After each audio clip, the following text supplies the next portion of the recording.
Damos gracias al Señor por este tiempo que podemos apartar y disponer para compartir esta jornada de oración, pero también, por supuesto, de reflexión en su palabra, ¿no? Estamos en un mes muy particular, en un mes donde todo está acelerado y rápido, y en un mes donde también, en alguna manera, las personas se van preparando para lo que son estos festejos del final de año siempre, ¿no? En todo el mundo esta es una particularidad donde hay en alguna manera un tiempo de mayor dedicación a tratar de hacer cosas, ¿no? De prepararse para la fiesta, ¿no? Estaba viendo acá que ya nos han preparado el decorado en nuestra amada iglesia, ya anticipándonos lo que viene, ¿no? Seguramente, como muchos de ustedes, en el transcurso de este día o en estos días hemos andado haciendo nuestro trabajo, algunas que otras compras, y vimos cómo la gente, ¿no?, está activa, preparándose y comprando y anticipándose para lo que va a ser la fiesta. Y entonces eso me llevó a la reflexión y al pensamiento para esta tarde, y el título que le he puesto a la reflexión de esta tarde es Preparando nuestros corazones. Vamos a ver qué nos dice la palabra del Señor. Quiero llevarles a Lucas, el capítulo 1, capítulo que seguramente en esta semana se leerá mucho. Hay familias que tradicionalmente tienen la costumbre antes de la cena de la Navidad leer buena parte de este capítulo 1 de Lucas, que habla, por supuesto, primeramente del anticipo del nacimiento de Juan el Bautista, su tarea, y después el anuncio del nacimiento del Señor Jesús. Pero yo titulé Preparando nuestros corazones, y el texto en alguna manera nos va a ayudar en esta tarde. Dice Lucas 1, versículo 17, el pasaje se está refiriendo a Juan el Bautista, el que va a nacer y va a cumplir una función. Y dice el pasaje, él irá delante del Señor en el espíritu y en el poder de Elías, para hacer volver los corazones de los padres a los hijos y a los desobedientes a la actitud de los justos, a fin de preparar para el Señor un pueblo bien dispuesto.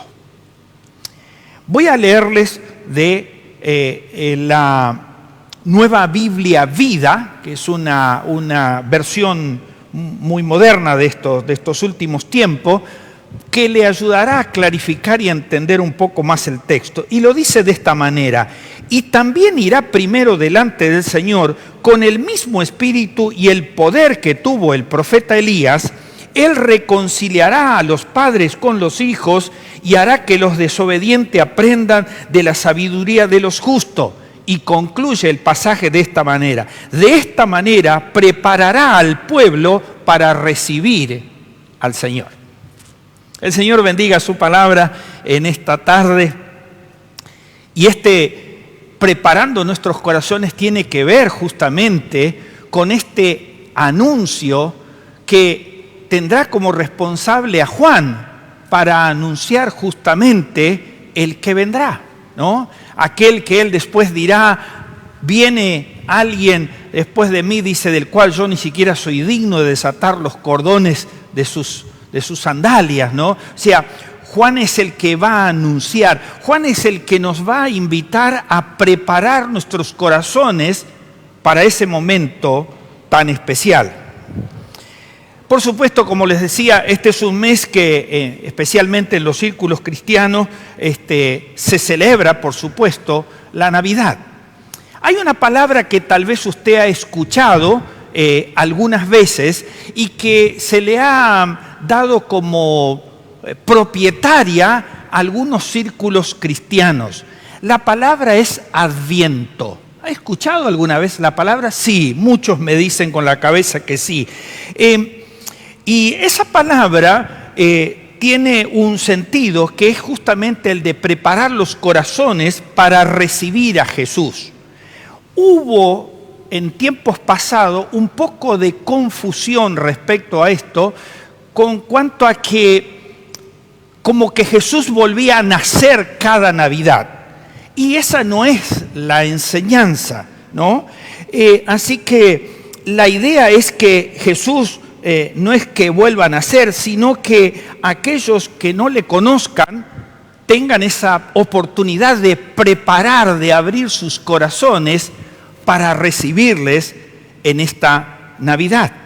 Y para aquellos que ya le conocemos, por supuesto, es un suceso que para nosotros le da un sentido especial de preparar nuestros corazones para alabar, glorificar a aquel que ha nacido y que nos ha dado vida, ¿no? Y vida, por supuesto, en abundancia. O sea, renovamos en alguna manera ese pacto por el nuevo nacimiento que obtuvimos a través de Jesús. Como les decía, la palabra Adviento no es una palabra que los círculos evangélicos, las iglesias evangélicas la hayamos usado mucho en función de que como que era propiedad de otro grupo. Sin embargo, a lo largo de la historia del cristianismo, el Adviento ha sido visto como uno de los momentos más especiales en el año calendario de las grandes festividades.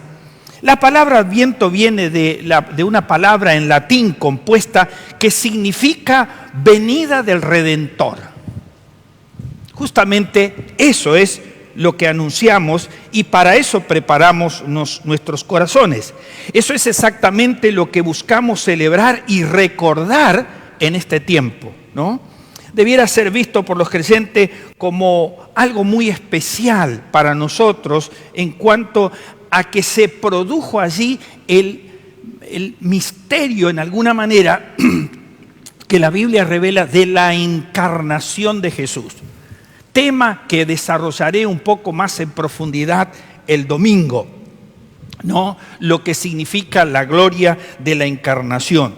Y así que nos vamos a gozar entonces nuestros corazones porque justamente vamos a celebrar nada más y nada menos que una vez más el nacimiento de nuestro Señor Jesús.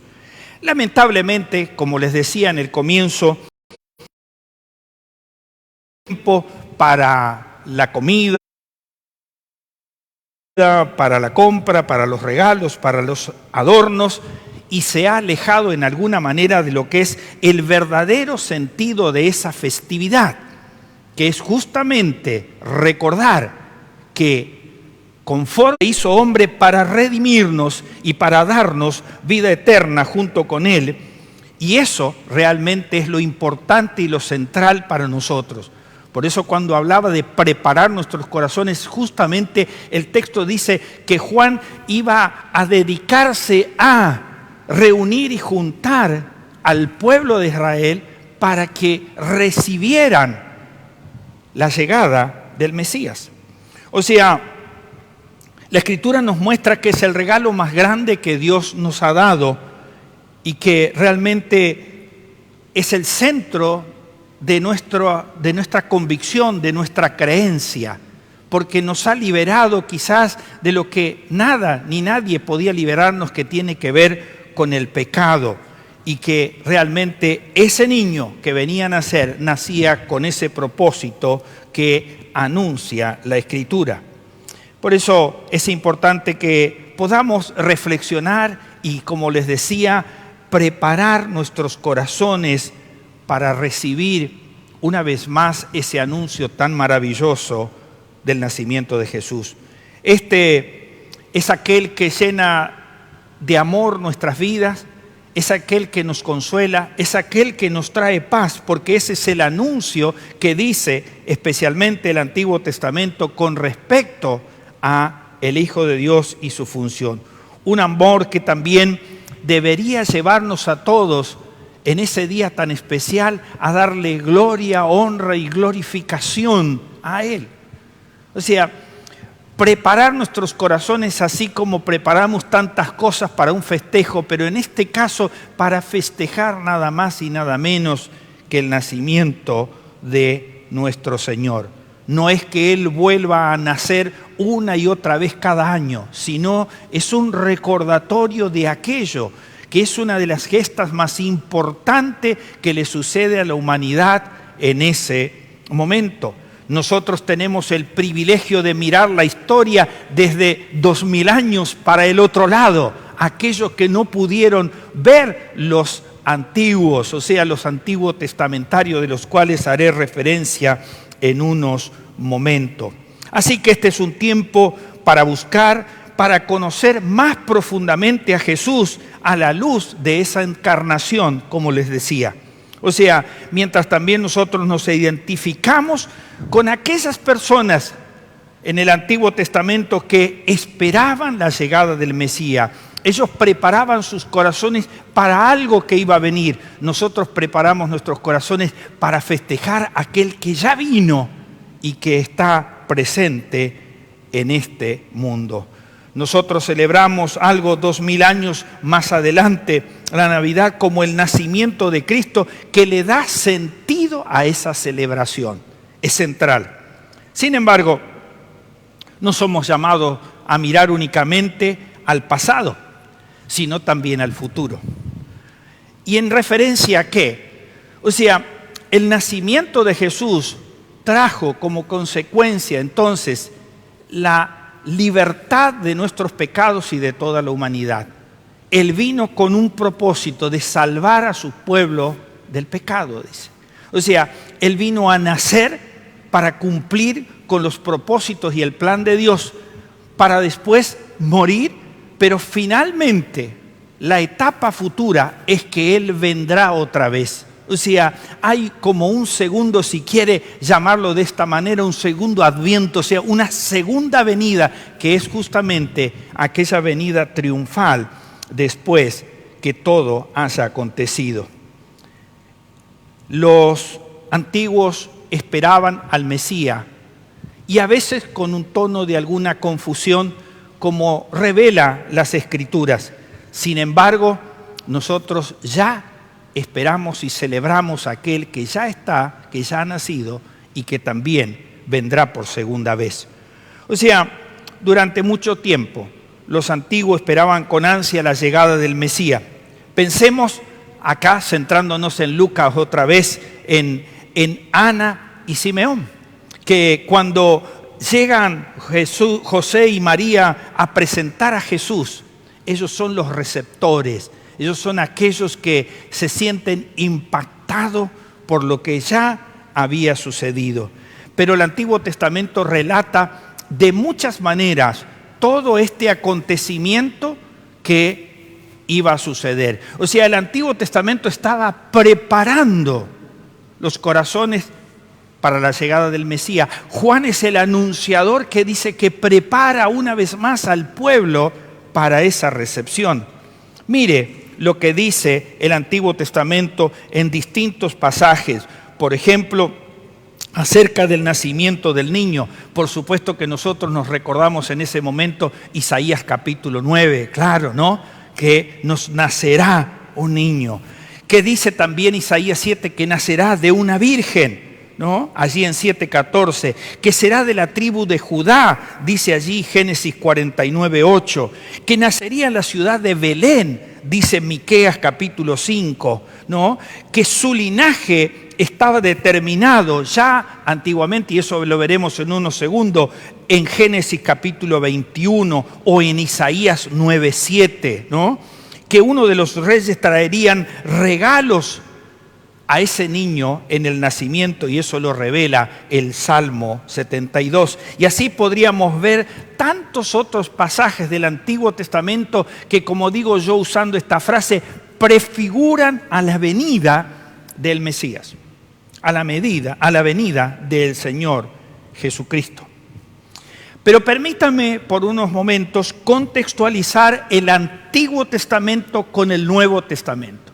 Fíjense que yo siempre insisto, cada vez que puedo, que tengo la oportunidad de decirle que la Biblia es contextual de etapa a etapa, que no hay nada que esté declarado, revelado, inspirado en la Biblia que no tenga razón de estar allí, que no tenga sentido de estar allí, que ¿por qué habrán puesto eso? Es negativo, debería habérmelo sacado. No, lo que Dios permitió en su inspiración a hombres de distintas capacidades culturales y lingüística de que pudieran reflejar las Escrituras inspirados por el Espíritu Santo, tiene todo un sentido.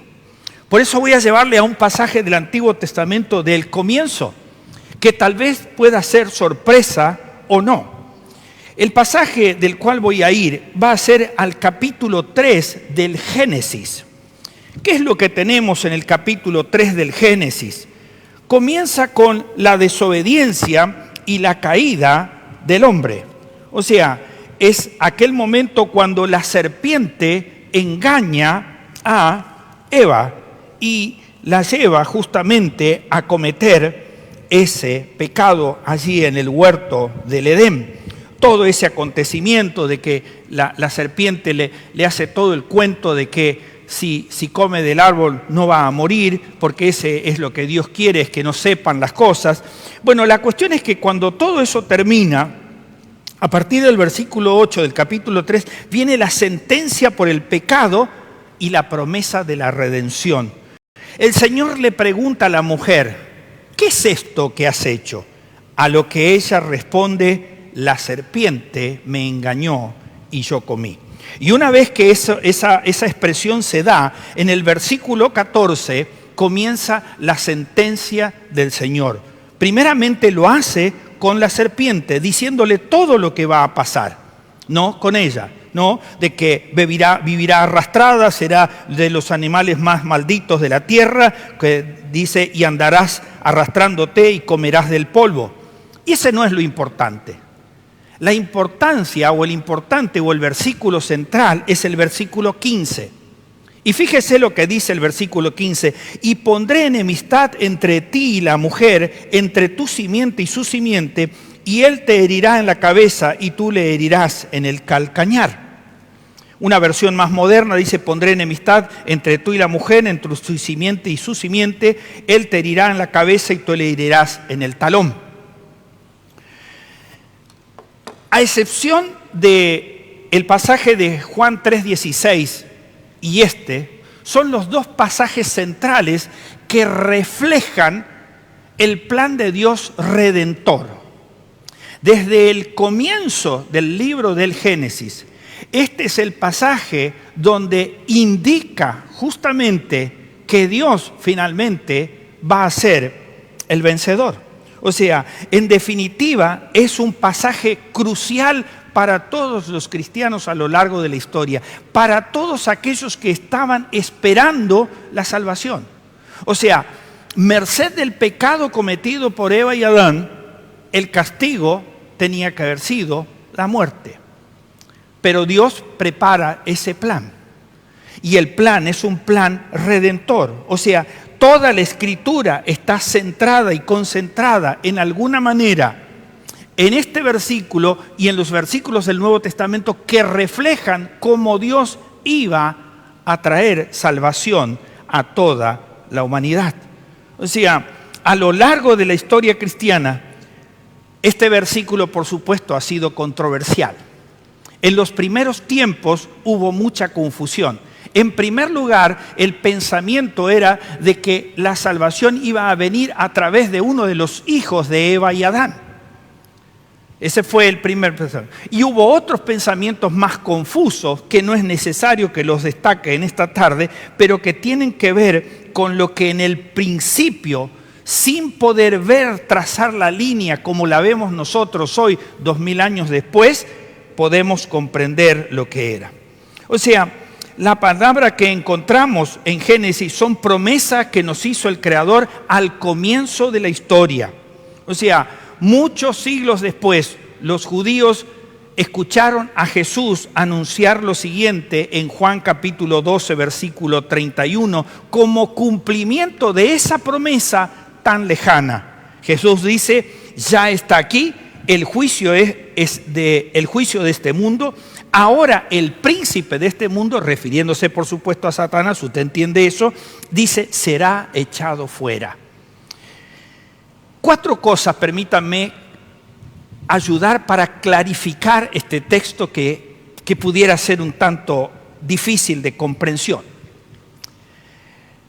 Génesis 3:15, en primer lugar, se establece como un principio que vemos a lo largo de todo el Antiguo Testamento, creando la expectativa de lo que el Redentor haría una vez que Dios así lo determinara. O sea, quien habría de venir, el Señor Jesucristo, sería de la simiente de Adán y Eva.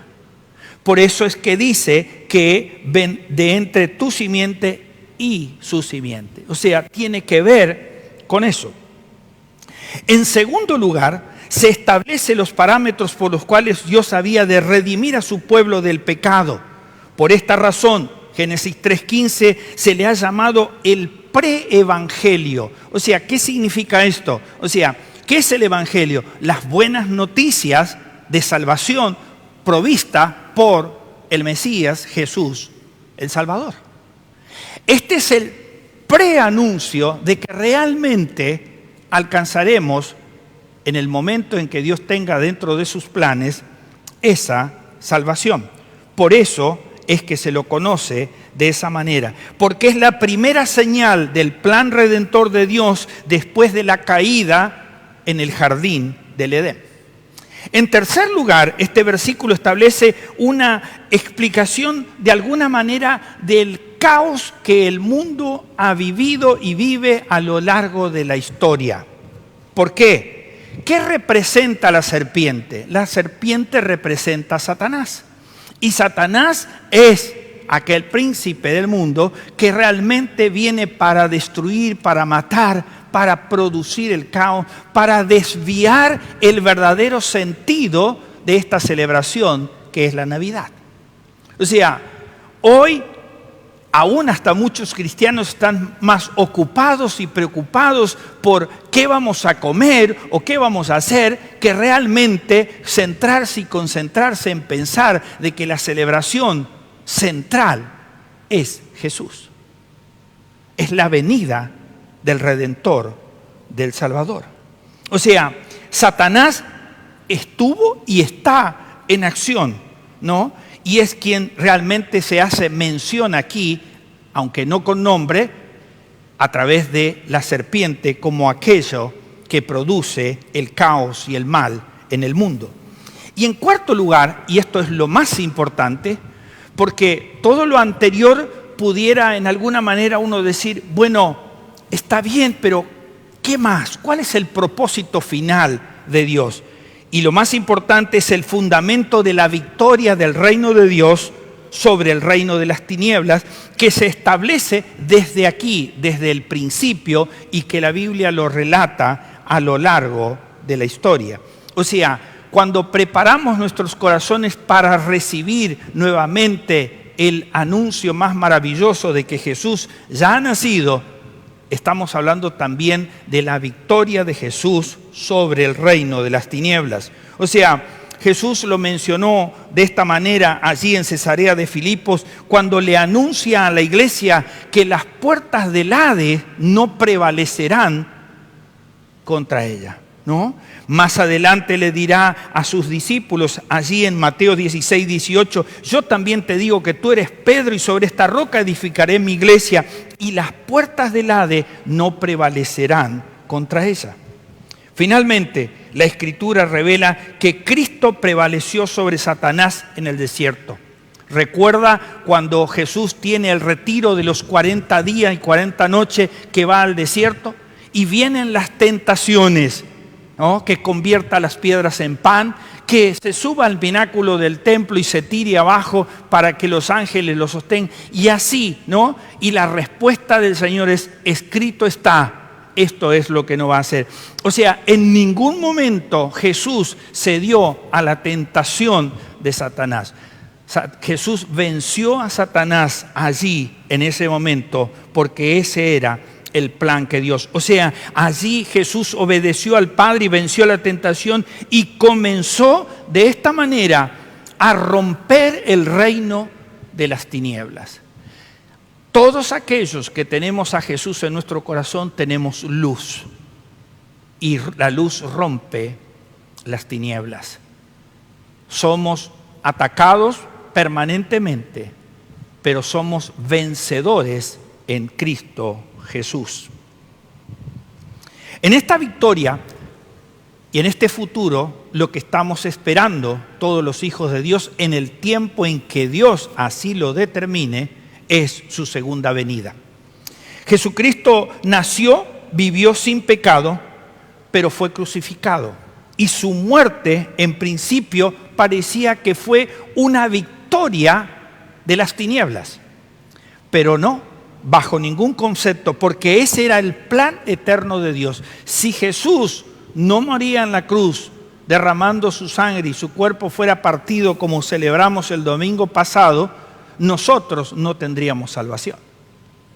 Por eso que ese mensaje es central. O sea, la muerte de Jesús quita nuestros pecados ante Dios y anula toda acusación que la serpiente originalmente en Génesis hizo con Eva y Adán. Jesús nos reconcilia con Dios porque fuimos rescatados de las garras de Satanás y nos hemos acercado al reino de Jesucristo. Ahora, como algo futuro, estamos esperando el regreso de Jesús. Aquí dice de que vencerá, triturará, aplastará, dice, pisará la cabeza de la serpiente, Satanás. O sea, el Apocalipsis menciona que la serpiente será arrojada en el lago de fuego, allí en Apocalipsis 19. O sea, y los escogidos de Dios, o sea, aquellos que hemos aceptado a Jesús como Señor y Salvador, heredaremos el reino, ¿no? Mientras tanto, el Evangelio nos asegura las buenas noticias que nada ni nadie, ni siquiera el mismo Satanás, podrá separarnos del amor de Dios que es en Cristo Jesús. Usted sabe que ese Romanos 8, 38 y 39 son mis versículos favoritos. Dice, nada, ni la vida, ni principado, ni lo presente, ni lo porvenir, ni el futuro, nada nos podrá separar del amor de Dios que es. La serpiente será arrojada en ese lago de fuego. Su obra nos hace más que vencedores, y solo es cuestión de tiempo para que nuestra esperanza sea consumada. Por eso preparamos nuestros corazones para anunciar, para celebrar, para glorificarnos a aquel que vino a nacer para darnos vida y vida en abundancia. La pregunta para ir concluyendo en esta noche sería, ¿cómo podemos demostrar nuestra confianza en aquel que derrotó a tan poderoso adversario que es el diablo? Y la respuesta es simple y sencilla, creyendo en Jesucristo como nuestro Salvador y Señor. Por eso la invitación a preparar nuestros corazones para celebrar lo más maravilloso que nos pudo haber acontecido en la vida, ¿no? Tenemos tantas bendiciones de parte de Dios, pero lo principal y lo central es el nacimiento de Jesús, el cual nos trajo salvación. Fue el Espíritu Santo quien reveló aquel anuncio por medio de los profetas, padeciendo y anunciando, preanunciando esa redención. Allí, Primera de Pedro, capítulo 1, versículo 12, dice, a aquellos les fue revelado que no era para sí mismos, sino para ustedes, o sea, para nosotros. Administraban las cosas que le han sido anunciadas por los que han predicado el Evangelio por el Espíritu Santo enviado del cielo, cosa que hasta los ángeles anhelaban contemplar. Finalmente, como conclusión, el Espíritu Santo hace esta obra diariamente en nuestras vidas. O sea, la palabra revelada nos ilumina nuestros corazones para que podamos ver a lo largo de toda la historia bíblica la revelación del Mesías, del Hijo de Dios, de Jesucristo. Cuanto más nos acercamos a esta época especial y fijamos nuestros ojos a veces en cosas materiales, perdemos de vista lo central.